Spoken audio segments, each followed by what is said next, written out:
ഞാൻ സ്കൂളിലൊക്കെ പഠിക്കുന്ന സമയത്ത് ഒട്ടും വെജിറ്റബിൾ കഴിക്കാത്ത ഒരാളായിരുന്നു കേട്ടോ. പക്ഷേ ഇപ്പം അങ്ങനെയല്ല കേട്ടോ. ഇപ്പം നേരെ മറിച്ചാണ്. അതായത് വെജിറ്റബിൾ കൂടുതൽ എടുക്കും, ചോറ് വളരെ കുറച്ച്, അങ്ങനത്തെ രീതിയാണ് ഇപ്പം നമ്മൾ ഫോളോ ചെയ്യുന്നത്. ഇപ്പം എൻ്റെ രണ്ടാമത്തെ മോനും ഇതേ ഒരു സ്വഭാവം തന്നെയാണ്. ഒട്ടും വെജിറ്റബിൾ കഴിക്കില്ല, അത്രയും ഇഷ്ടമല്ല അവന് ഇത് കഴിക്കാനായിട്ട്. അപ്പോൾ ചിലപ്പോഴൊക്കെ നമ്മൾ ഇതുപോലെയൊക്കെ ഉണ്ടാക്കി കൊടുക്കുന്ന സമയത്ത് അവർ കുറച്ച് കഴിക്കാറുണ്ട്. കാരണം ഫിഷിൻ്റെയൊക്കെ അതേ ടേസ്റ്റ് എന്നൊക്കെ ഫീലൊക്കെ ചെയ്തിട്ട് അങ്ങനെ കഴിക്കും. ഇനി നമ്മൾ അതുപോലെയാണ് ഈ വഴുതനങ്ങ പൊരിച്ചെടുക്കുന്നത് കേട്ടോ.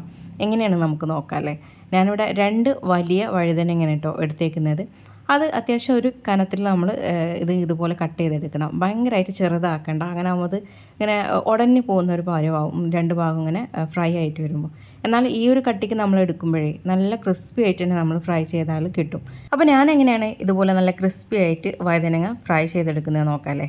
അപ്പോൾ അതിന് വേണ്ടിയിട്ട് വഴുതനങ്ങ 2 എണ്ണം വലുതാട്ടോ എടുത്തേക്കുന്നത്. അതിലേക്ക് ഒരു 1/2 ടീസ്പൂൺ ഇഞ്ചിയുടെ പേസ്റ്റും 1/2 ടീസ്പൂൺ തന്നെ വെളുത്തുള്ളിയുടെ പേസ്റ്റും ചേർത്ത് കൊടുക്കാം.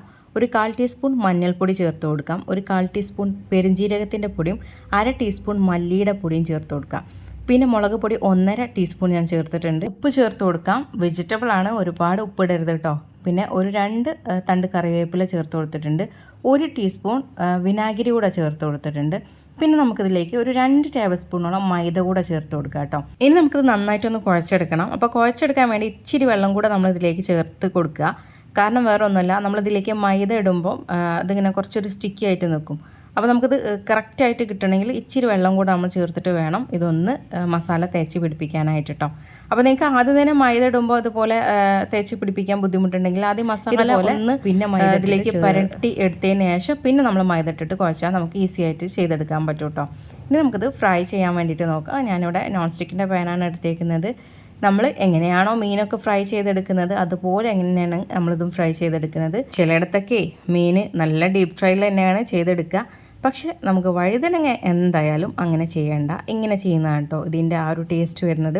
അതുമാത്രമല്ല, നമ്മൾ ഇത് ഫ്രൈ ചെയ്യാൻ ഇടുന്ന സമയത്ത് ഹൈ ഫ്ലെയിമിലാണ് തീ വെക്കേണ്ടത്. അതിനുശേഷം നമ്മളിത് മീഡിയം ഫ്ലെയിമിലേക്ക് മാറ്റി കൊടുക്കുക കേട്ടോ. ആ ഒരു മീഡിയം ഫ്ലെയിമിൽ കിടന്നിട്ട് വേണം ഇതിങ്ങനെ മുരിഞ്ഞ് വരാനായിട്ട്. ഇത് നമ്മൾ കുറച്ചൊരു തിക്കായിട്ടാണല്ലോ കട്ട് ചെയ്ത് എടുത്തേക്കുന്നത്. അപ്പം ഹൈ ഫ്ലെയിമിൽ തന്നെ എടുത്താൽ അതിൻ്റെ ആ നടുക്ക് ഭാഗം ചെറുതായിട്ട് നമുക്ക് വേവാതെ കിട്ടും. അപ്പോൾ അത് നിങ്ങൾ നല്ലോണം ശ്രദ്ധിക്കുക കേട്ടോ.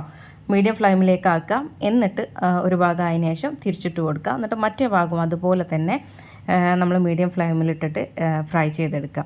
നല്ല ക്രിസ്പി ആയിട്ട് കഴിക്കണമെങ്കിൽ നല്ല ചൂടോടെ തന്നെ കഴിക്കുക കേട്ടോ. നല്ല ടേസ്റ്റാണ് ചൂടോടെ കഴിക്കാൻ വേണ്ടിയിട്ട്.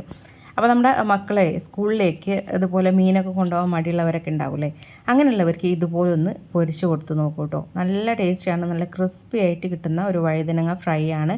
അപ്പോൾ നിങ്ങളിത് പരീക്ഷിച്ച് നോക്കുന്നവരാണെങ്കിൽ തീർച്ചയായിട്ടും ഇതിൻ്റെ അഭിപ്രായങ്ങൾ കമൻറ്റായിട്ട് അറിയിക്കുക. അതുപോലെ തന്നെ ഈ ഒരു വീഡിയോ നിങ്ങൾക്ക് ഇഷ്ടപ്പെടുകയാണെങ്കിൽ ലൈക്ക് ചെയ്യാൻ മറക്കരുത്. അതുപോലെ തന്നെ ഷെയർ ചെയ്യാനും മറക്കരുത് കേട്ടോ. പിന്നെ ഈ ഒരു ചാനലിലേക്ക് ആദ്യമായിട്ട് വരുന്നവരുണ്ടാവും, അങ്ങനെയുള്ളവരാണെങ്കിൽ ചാനൽ ഫോളോ ചെയ്യാനും കൂടെ മറക്കരുതേ. അപ്പോൾ എല്ലാവർക്കും താങ്ക്സ് ഫോർ വാച്ചിങ്.